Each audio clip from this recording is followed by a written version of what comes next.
আল্লাহ আজকে আমার কেউ নাই, তুমিও কি আমাকে ফেলে দিবা? তুমিও কি আমাকে ফেলে দিবা? আল্লাহ তুমি না বলছো যার কেউ নাই তার তুমি আছো। আল্লাহ তুমি কি আজকে আমাকে দৌড় করে বাইর করে দিবা? আল্লাহ তুমি না রহমান, তোমার দয়া থেকে তো কেউ বঞ্চিত হয় না। আল্লাহ একটু দয়া করো না, একটু দয়া করো না। এই কথা বলতে বলতে নিঃশ্বাস বন্ধ হয়েছে। আল্লাহ পাক বলে, ও মূসা, তার শেষ সময়ের সে কথাগুলা আমার এত সুন্দর, এত পছন্দ হয়েছে, আমি খুশি হয়ে সারা জীবনের গুনাহ মাফ করে দিয়েছি। মূসা আলাইহিস সালামের যুগে একজন উম্মত ছিলেন গুনাহগার, মানে শ্রেষ্ঠ গুনাহগার। তার গুনার পাপ এমন বর্ধিত হয়েছে, এলাকার মানুষ তাকে অসুস্থ যখন হয়েছে গ্রাম থেকে বের করে দিয়েছে। এবার তার ডানে কেউ নাই, বামে কেউ নাই, সামনে কেউ নাই, পিছনে কেউ নাই, সবাই তাকে ঘৃণা করে বাইরে ফেলে দিয়েছে। সে মারা যাওয়ার পর আল্লাহ জলিলুল কদর নবী মূসা নবীকে হুকুম দিলেন, ও মূসা, অমুক গ্রামে অমুক জায়গায় আমার একটা বান্দা মারা গেছে, তুমি গিয়ে তাকে সুন্দরভাবে গোসল টোসল করে জানাজা দিয়ে দাফন করে দাও। পাপীর জানাজা পড়তে যাচ্ছেন কে? গোসল দিতে যাচ্ছেন কে? নবী। কোন নবী? মূসা আলাইহিস সালামের মতো নবী। কত দামি নবী, কাজ জানাজা, কাজ গোসল দিতে যাচ্ছে। এবার উনি যখন ওখানে গেছে, যাওয়ার পরে সবার থেকে শুনতে চান, হুজুর কেন আসলেন? কয় অমুক জায়গায় নাকি একটা মান্দা মারা গেছে, ওর গোসল। কয় কি বলেন? আপনি হচ্ছেন হাই লেভেলের ভিআইপি, এ হচ্ছে থার্ড ক্লাসের বান্দা, এমন একজন বান্দার গোসল আপনি দিবেন? মূসা নবী বলে যে ব্যাপার কি রে? আল্লাহ যেহেতু পাঠিয়েছেন বুঝে শুনে পাঠিয়েছেন। আল্লাহ যেহেতু পাঠিয়েছেন নিশ্চয়ই কোনো হিকমত, আল্লাহ যেহেতু পাঠিয়েছেন নিশ্চয়ই কোনো কারণ। আল্লাহর হুকুমের সামনে দুনিয়ার কারো কথা শোনার দরকার। মূসা নবী নিজ দায়িত্ব পালন করলেন। পালন করার পরে মনে মনে প্রশ্ন করলেন, আল্লাহ মামলা তো বুঝলাম না, সবাই বলে সে পাপী, কিন্তু তুমি আমার মতো নবীকে দিয়ে তার জানাজা গোসল করাইছো, তার মানে সে নিশ্চয় তোমার প্রিয় ছিল। আল্লাহ মামলাটাকে একটু বলো তো। এবার শুনেন, শুনেন মনোযোগ। আল্লাহ পাক বলে, মূসা, তারা যে কথা বলেছে গ্রামবাসী সব সত্য, কিন্তু তারা জানে না এমনও কিছু সত্য আছে। ওই বান্দা যখন, সবাই যখন তাকে একা করে ফেলে দেয়, তার আশেপাশে কেউ নাই, সে যখন বিপদগ্রস্ত, তখন আসমানের দিকে তাকিয়ে আমি আল্লাহকে বলে, ও আল্লাহ, মা তো ফেলে দিল, বাবা তো ফেলে দিল, ভাই তো ফেলে দিল, বোন তো ফেলে দিল, যাদের জন্য চুরি ডাকাতি করছি তারা ফেলে দিল। আল্লাহ আজকে আমার কেউ নাই, তুমিও কি আমাকে ফেলে দিবা? তুমিও কি আমাকে ফেলে দিবা? আল্লাহ তুমি না বলছো যার কেউ নাই তার তুমি আছো। আল্লাহ তুমি কি আজকে আমাকে ফেলে দিবা? আজকে কি তুমি আমাকে দৌড় করে বাইর করে দিবা? আল্লাহ তুমি না রহমান, তোমার দয়া থেকে তো কেউ বঞ্চিত হয় না। আল্লাহ একটু দয়া করো না, একটু দয়া করো না। এই কথা বলতে বলতে নিঃশ্বাস বন্ধ হয়েছে। আল্লাহ পাক বলে, ও মূসা, তার শেষ সময়ের সে কথাগুলা আমার এত সুন্দর, এত পছন্দ হয়েছে, আমি খুশি হয়ে সারা জীবনের গুনাহ মাফ করে দিয়েছি। তাহলে বান্দার চোখের নজর আলাদা, আল্লাহর কুদরতি নজর আলাদা। সেজন্য যে দুই একজন আমাকে ভালোবাসেন তাদের কাছে আমার হাত জোর করে আজকে একটা অনুরোধ, যারা আমাকে ভালোবাসেন, আজকে থেকে দোষ ধরবেন নিজের, অন্যের করবেন প্রশংসা। রাজি আছেন ইনশাআল্লাহ? যে দুই একজন বান্দা আমি অদমকে আগে থেকে চিনেন, তারা জানেন আমার ওয়াদা এবং টাইম কখনো বেশ কম হয় না। তা আল্লাহর কাছে বারবার গাড়িতে বসে বসে ফরিয়াদ করছি, মওলা আজকেও সেই কাজটা করায়ও না। আল্লাহর কি মেহেরবানি, আমি আসলাম তখন মাত্র মাইক শুরু হয়েছে, আলহামদুলিল্লাহ। তো এতটুকু বুঝতে পারলাম যে তাওয়াক্কুল রাখে আল্লাহর উপরে, লম্বা রাস্তাও আল্লাহ তার জন্য শর্টকাট করে দেয়। ঠিক বললে সওয়াব না পাইলেও সুবহানাল্লাহ বললে কিন্তু সওয়াব পাবেন। দেখি একবার বলেন আর একটু জোরে। আমি কমিটির ভাইদেরকে ধন্যবাদ জানাবো। অত্যন্ত সুন্দর একটা বিষয় আমি অদমের জন্য সিলেক্ট করেছেন, যার বক্তব্য দেওয়ার যোগ্যতা আমি অদমের কাছে নেই। দু চারটি কথা বলে আমি আপনাদের দোয়াকে সাথে নিয়ে ইনশাল্লাহ বিদায় নিব। এই পর্যন্ত সবার কাছে আমার একটা অনুরোধ, আল্লাহর ওয়াস্তে যেইটুকু সময় রব্বে করিম আমি অদমকে বলার তৌফিক দান করবেন, এই সময়টুকু সবাই মনের কান দিয়ে শোনার চেষ্টা করবেন ইনশাআল্লাহ। আর আমাকে একটু আওয়াজ দিয়ে সহযোগিতা করতে হবে, যাদের কষ্ট না হবে। কে কে পারবেন একটু হাত তুলে দেখান। যারা যারা পারবেন এবার বলেন মারহাবা। আজকের ওয়াইস আমার যদিও একটু একটু মনে পড়ে, গত বছরও হয়তো আমি এখানে এসেছিলাম। তো গত বছরও আমি নিজেও চিল্লাইছি, আপনাদেরকে দিয়েও চিল্লাইছিলাম। এই বছরের ধারাবাহিকতার বেশ কম হবে না, আজকে আমি বলবো 80%, আপনাদের বলতে হবে 20%। রাজি আছেন তো? একদম পিছন পর্যন্ত রাজি আছেন তো? এবার যত উলামায়ে কেরাম এবং আমার দাদা নানার বয়সী যারা আছেন, আমি সবার কাছে দোয়া চাই। সবার দোয়াকে আমি অদম মাথার উপর ছাদ বানিয়ে আমার যুবক ভাইদের ঈমানি শক্তির আওয়াজকে শক্তি বানিয়ে আমি সামনে এগোনোর চেষ্টা করছি। ওয়ামা তৌফিকি ইল্লা বিল্লাহ। আগে একটা জিনিস আমরা সবাই সিদ্ধান্ত নিই, আমরা যে দুনিয়াতে এসেছি আছি, আজীবন কি থাকবো না চলে যেতে হবে? আওয়াজ আমি শুনতে পাইনি। আর থাকবো না চলে যেতে হবে? যেখানে যাব সেখান থেকে ব্যাক গিয়ার দিয়ে আসার কোনো সুযোগ, যেখানে যাব সেখান থেকে রিটার্ন করার কোনো সুযোগ, যেখানে যাব সেখান থেকে আপনার হা হুতাশ কান্না করলো ফিরে আসার কোনো সুযোগ, আর যেখানে যাব সেখান থেকে পিছে আসার সুযোগ নাই, কিন্তু সামনে যাওয়ার রাস্তা আছে। কবর থেকে হাসরে যাবেন, আল্লাহ চাহে তো হাসর থেকে জান্নাতে চলে যাবেন। এবার আমরা আসি সবাই কোথায়? কবরে না মাটি দুনিয়াতে? জোরে বলতে হবে, কোথায় আছি? স্কুল, কলেজ, ভার্সিটি, মাদ্রাসার যত ছাত্র ছাত্রী ভাইয়েরা আছেন, আপনারা গভীর মনোযোগ, কারণ ধর্মের নাম ইসলাম। আপনি বলবেন কলেজের মধ্যে তো ইসলাম নাই, আমি বলবো ইসলামের ভিতর কলেজ আছে। সুবহানাল্লাহ, সুবহানাল্লাহ।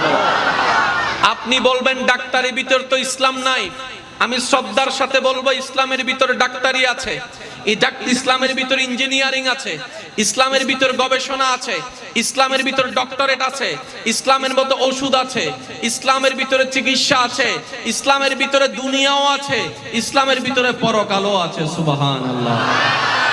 ইমানদার ভাই, বি কোয়াইট, একদম সাইলেন্ট, মনোযোগ দিয়ে শ্রবণ করার। গরিত সিরিগি গহনা লইবে, কে লইবে না? ল যার ভাগ্যত ফরে। একবার বলেন মারহাবা। আর করি শেষ। কষ্ট পাইছেন আপনারা কোনো? আমি একটু পাগল টাইপের মানুষ, পাগলামিটা একটু বেশি করি। চাইও আবার মোকারাম বারে আরে গড়ি দিই বলে হয়ে মানুষলে ফেম নগজ্জু, তারপর আয় বাজি দিই। একবার বলেন মারহাবা, আর একটু জোরে বলেন মারহাবা। তাহলে ইসলামের ভিতর সব কিছু আছে না নাই? এবার ইসলামটা আমাদের জন্য সিলেকশন করেছেন তো করেছেন কে? জোরে বলতে হবে, কে করেছেন?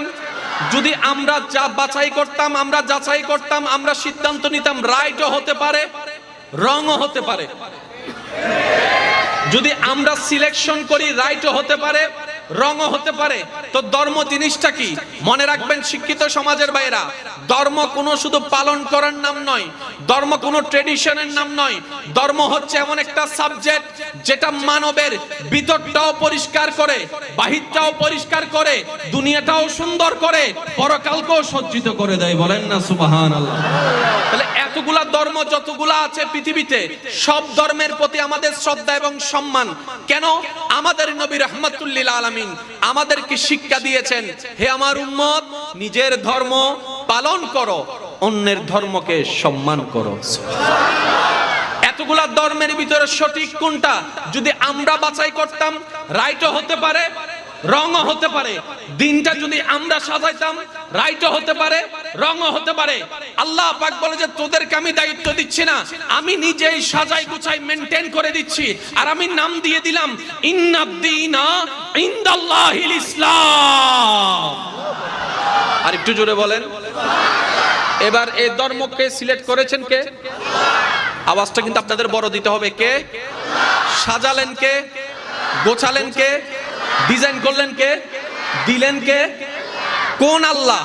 যে আল্লাহ লা রাইব, যার মধ্যে বিন্দু পরিমাণ কোনো ভুল, বিন্দু পরিমাণ কোনো কমতি, যে আল্লাহর জ্ঞানের মধ্যে অজানা বলে কিছু। এবার আমি আপনাদেরকে একটা প্রশ্ন করব, যার যেটা মন চাই উত্তর দিবেন। এই শঙ্করার এই এলাকার মাহফিলটা আজকে কয় বছর? 3 বছর। এক সময় হয়তো আমরা থাকবো না, কমিটির ভাই কিংবা সন্তানদের মাধ্যমে আল্লাহ মাহফিলকে জারি এবং সারি রাখুক। আপনাদের আওলাদের মাধ্যমে শ্রোতা হিসেবে আল্লাহ এই জায়গাকেও জারি সারি রাখুক। 2030 সালে যখন এই মাহফিলটা সাজাবে, এই প্যান্ডেল লাগাইলে চলবে? এই স্টেজ দিলে চলবে? কি আরা গুরু আসিলাম দেখতে দেখি দে না, ইন আবার কিল্লে লাগাই দে। আর একটু জোরে বলেন না। সময়ের চাহিদায় প্যান্ডেলের পরিবর্তন হয়, গভীর মনোযোগ। সময়ের চাহিদায় চেয়ারের পরিবর্তন হতে হবে, সময়ের চাহিদায় পোশাকের পরিবর্তন আনতে হবে, সময়ের চাহিদায় ডিজাইনের পরিবর্তন আনতে হবে, সময়ের চাহিদায় স্টেজের পরিবর্তন আনতে হবে, সময়ের চাহিদায় গাড়ির পরিবর্তন আনতে হবে, সময়ের চাহিদায় সবকিছুর পরিবর্তন হয়। এই ইসলাম তো একদিনের নয়, 2 দিনের নয়, 100 বছর আগে নয়, 1400 বছর ধরে চলে আসছে, এখনো চলছে। আমরা থাকবো না, ইসলাম তখনও থাকবে, আমাদের নাতিরা থাকবে, ইসলাম তখনও থাকবে, পরনাতিরা থাকবে, ইসলাম তখনও থাকবে, তখনও সেই কোরআন, তখনও সেই হাদিস। ব্যাপারটা কি? পরিবর্তনের দরকার নয় তো নয় কেন? তখন আল্লাহ পাক বলে তোদের পরিবর্তন যা হবে তোরা জানিস না 10 বছর পরে কি হয়। আমি আল্লাহর জ্ঞানের মধ্যে সব জানা আছে। আমি ইসলামকে, কোরআনকে, নবীকে ওইভাবে সাজিয়ে দিয়েছি কিয়ামত পর্যন্ত যোগ্যতার সাথে টিকে থাকার মতো। বলেন সুবহানাল্লাহ। তাহলে সব পরিবর্তন হবে, কোরআনের পরিবর্তনের দরকার। জোরে বলতে হবে, কোরআনের পরিবর্তনের দরকার। কারণ পরিবর্তন তখন হয় যখন চাহিদা পরিপূর্ণ করতে না পারে। কোরআন সর্বাবস্থায় সর্বচাহিদা পূরণ করার ক্ষমতা আল্লাহ তাআলা কোরআনের মধ্যে দান করে দিয়েছেন। চিৎকার দিয়ে বলেন সুবহানাল্লাহ। এবার বলেন ধর্ম বাছাই করছেন কে? জোরে বলতে হবে কে? সাজাইছেন কে? সব কিছু করে দিয়েছেন আল্লাহ। এবার সে ধর্মটা আমাদের কেন দরকার? রব বলে যে নিজে যদি নিতেও জানো, নেওয়ার মতো করে তোমার ঘরের ভিতরটাও সুন্দর হবে, মনের ভিতরটাও সুন্দর হবে, কবরের ভিতরটাও সুন্দর হয়ে যাবে যদি তুমি নিতে পারো। পয়েন্টটা বুঝবেন, যদি তুমি নিতে, আর যদি তুমি নিতে না পারো নিজের ওয়াল নিজে মারিবে, দেরি ঘেং করিবে। আরেকটু জোরে বলেন, আরেকটু জোরে বলেন। এইবার মাইকের আওয়াজ যতটুকু যাচ্ছে, যুবক ভাই প্রস্তুত? দাদা নানার বয়সী যারা আছেন সবাই চুপ থাকবেন, আর কোন আওয়াজ নাই। আপনারা আওয়াজ দিতে দিতে কালাদারি সাদা বানাইছেন, আর দেওয়ার দরকার নাই। আপনাদের পক্ষ থেকে ইনশাল্লাহ নাতিরাই যথেষ্ট। কি নাতি আসেনি? আসেনি? স্যার নাতি যারা আছেন, যুবক যারা আছেন, একবার একদম ছোট করে বললেন মারহাবা। না, আর একটু ছোট করে বলেন মারহাবা। এবার কোরআনুল কারীমের সর্বপ্রথম সূরা, সূরা ফাতিহা। ফাতিহার প্রথম নম্বর আয়াত সবার মুখস্থ আছে, বিসমিল্লাহির রহমানির রহিম। আমার শিক্ষিত ভাইরা একটু নোট করবেন বিষয়গুলা। আলহামদুলিল্লাহি রাব্বিল আলামিন। পরের আয়াত আর রহমানির রহিম। তৃতীয় নম্বর আয়াত মালিকি ইয়াউমিদ্দিন। চতুর্থ নম্বর আয়াত ইয়্যাকা না'বুদু ওয়া ইয়্যাকা নাস্তাইন ইহদিনাস সিরাতাল মুস্তাকিম সিরাতাল লাযিনা আন'আমতা আলাইহিম গায়রিল মাগদুবি আলাইহিম ওয়ালাদ-দাল্লিন। আল্লাহ কবুল করুক। জোরে বলেন আল্লাহ কবুল করুক। এবার কোরআনের মতো কোন কিতাব, কোরআনের মতো কোন কিতাব, কোরআনের সাথে টক্কর দেওয়ার মতো কোন কিতাব, সে কোরআন নাযিল করলেন কে? সাজালেন কে?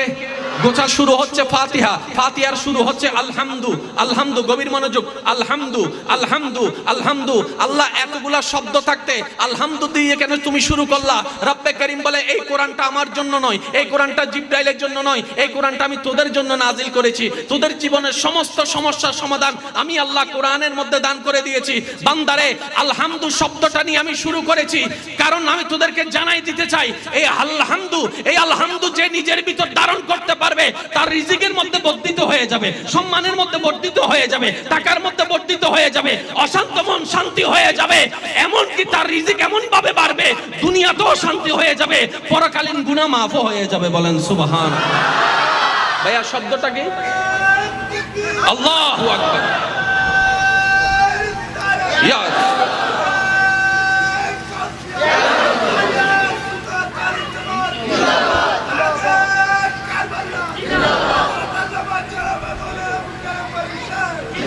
উচ্চ আওয়াজ একবার বলেন মারহাবা। স্যার সবাই মিলে শব্দটা একটু বলেন তো, আলহামদুলিল্লাহ বলেন তো, আরো জোরে বলেন, আর একটু চিল্লায় বলেন। এবার পয়েন্ট একটু নোট করবেন। আলহামদুলিল্লাহ, আলিফ লাম হা মিম দাল, মাদ্দা হচ্ছে হা মিম দাল। আলহামদু সমস্ত প্রশংসা। এবার প্রশ্ন তো থেকে যায়, সমস্ত প্রশংসা কার জন্য? কার জন্য? কার জন্য? আল্লাহ পাক বলে যে তোরা বলার দরকার নাই, আমি বলে দিচ্ছি লিল্লাহে, আল্লাহর জন্য। চিৎকার দিয়ে বলেন সুবহানাল্লাহ। এবার প্রশ্নকারী তো প্রশ্ন করতে পারে কোরআন যে কত মধুর, কিভাবে আপনাদেরকে বুঝাই আমি ভাই। কোরআনুল কারীম যে কত স্ট্যান্ডার্ড একটা কিতাব। আলহামদু সমস্ত প্রশংসা কার জন্য? রবে বলে লিল্লাহে, আল্লাহর জন্য। প্রশ্নকারী প্রশ্ন করে আল্লাহটাকে, আল্লাহটাকে আল্লাহই উত্তর দিচ্ছে রব্বিল আলামিন। এবার আপনি মিলান, সমস্ত প্রশংসা আপনি আমাকে বলেন কার জন্য? আমি প্রশ্ন করে আপনার উত্তর দেবেন, সমস্ত প্রশংসা কার জন্য? ভাই আল্লাহটাকে আল্লাহ উত্তর দিচ্ছে যিনি আলামিনের রব। আল্লাহটাকে জোরে বলেন না, আল্লাহটাকে। তাহলে কথার মধ্যে মিল আছে না নাই? একটার সাথে একটা মিল আছে। আমি আপনাদের আয়াত বলছি না, শব্দের ব্যাখ্যা দিচ্ছি। মনে রাখবেন, পৃথিবীর সমস্ত জ্ঞান যেখানে গিয়ে থমকে যাবে, কোরআনের আলিফের জ্ঞান মাত্র এখান থেকে শুরু। আওয়াজ আর একখানা বড়ই তুফান আল্লাহ। সমস্ত প্রশংসা কার জন্য? ভাই আল্লাহটাকে আলামিনের রব, আল্লাহটাকে। এবার আলামিন বলতে কারে বলে এটাও তো বোঝার দরকার। আমি সময় সংক্ষিপ্ত, খুব দ্রুত গতিতে আগাচ্ছি। আজকের মাহফিলে আমার কমিটির ভাইয়েরাও চুপ করে থাকবেন না, ইনশাল্লাহ সবাই মিলে বলবেন সিডাঙের ভিতর ঢাকা আছে, হই দিব অন্য। সিডাঙের ভিতর ঢাকা, ঢাকার ভিতরে বরিশাল, বরিশালের ভিতর সিলেট, সিলেটের ভিতর খুলনা, খুলনার ভিতরে রাজশাহী, রাজশাহীর ভিতরে ঢাকা, বাংলাদেশের ভিতর খুলনা, বাংলাদেশের ভিতর খুলনা, বাংলাদেশের ভিতর রাজশাহী, বাংলাদেশের ভিতর সিলেট, বাংলাদেশের ভিতর কলকাতা, ইন্ডিয়ার ভিতর কলকাতা, ইন্ডিয়ার ভিতর ইন্ডিয়া, আপনার ইন্ডিয়ার ভিতর মুম্বাই, ইন্ডিয়ার ভিতর মাদ্রাস, ইন্ডিয়ার ভিতর করাচি, ইন্ডিয়ার ভিতর করাচি, পাকিস্তানের ভিতর করাচি, পাকিস্তানের ভিতর দুবাই, পাকিস্তানের ভিতর দুবাই, অস্ট্রেলিয়ার ভিতরে পাকিস্তান। তাহলে আপনি দেখেন একটার ভিতরে একটা নাই, একটার ভিতরে একটা নাই। সিডাঙের ভিতর ঢাকা নাই, ঢাকার ভিতরে আপনার রাজশাহী নাই। কিন্তু আপনি যখন বলবেন বাংলাদেশ, এই বাংলাদেশের ভিতরে সিডাং আছে, ঢাকা আছে, রাজশাহী আছে, খুলনা আছে, এই আছে সেই আছে। যখন ইন্ডিয়া বলবেন মুম্বাই আছে, কলকাতা আছে, মাদ্রাস আছে, এই আছে সেই আছে। যখন আপনি বলবেন আমেরিকা, তখন এটার ভিতরে ওয়াশিংটন আছে, এটা আছে সেটা আছে, ওইটা আছে ওইটা আছে। কিন্তু আপনি যখন বলবেন পৃথিবী, আপনি যখন বলবেন পৃথিবী, এখানে ভিতর সিডাংও আছে, দুবাইও আছে। জোরে জোরে জোরে জোরে জোরে এবার বলেন পৃথিবীর ভিতরে অস্ট্রেলিয়া আছে না নাই? পৃথিবীর ভিতরে আমেরিকা আছে না নাই? আওয়াজ যদি ছোট হয় আমি কিন্তু মামলা করি ডাইরেক্ট। জোরে জোরে হন, পৃথিবীর ভিতরে অস্ট্রেলিয়া আছে না নাই? আমেরিকা আছে না নাই? লন্ডন আছে না নাই? আফ্রিকা আছে না নাই? আসমান আছে না নাই? আসমান, আসমান, আসমানের ভিতর জমিন। জোরে বলেন আসমানের ভিতর জমিন, আসমানের ভিতর জমিন, জমিনের ভিতর আসমান। একটার মধ্যে একটা নাই। আলামিন কাকে বলে? আলামিন এমন একটা ঘর, গভীর মনোযোগ। আলামিন এমন একটা ঘর যে ঘরের ভিতরে সিডাং আছে, ঢাকা আছে, বরিশাল আছে, খুলনা আছে, রাজশাহী আছে, বাংলাদেশ আছে, ইন্ডিয়া আছে। জোরে জোরে বলতে হবে সুবহানাল্লাহ। ইন্ডিয়া আছে, পাকিস্তান আছে, দুবাই আছে, অস্ট্রেলিয়া আছে, আমেরিকা আছে, অস্ট্রেলিয়া আছে, আমেরিকা আছে, আফ্রিকা আছে, দুবাই আছে, আপনার কুয়েত আছে, আপনার লন্ডন আছে, ইংল্যান্ড আছে, এই আছে সে আছে, প্রশান্ত মহাসাগর আছে, আটলান্টিক মহাসাগর আছে, যমুনা আছে, পদ্মা আছে, জমিন আছে। জোরে জোরে বলেন না রে ভাই সুবহানাল্লাহ। আলামিন এমন একটা ঘর যে ঘরের ভিতরে প্রথম আসমান আছে, দ্বিতীয় আসমান আছে, তৃতীয় আসমান আছে, চতুর্থ আসমান আছে, পঞ্চম আসমান আছে, ষষ্ঠ আসমান আছে, সপ্তম আসমান আছে, জান্নাত আছে, জাহান্নাম আছে, আরশ আছে, কুরসি আছে, লৌহ আছে, জানা আছে, অজানা আছে। সব যেই ঘরের ভিতরে, ওই ঘরের নাম আলামিন। আর আল্লাহ হচ্ছে রব্বুল আলামিন। রব বলে ওই আলামিনের রব পালন করতে আমি রব্বুল আলামিন। সুবহানাল্লাহ।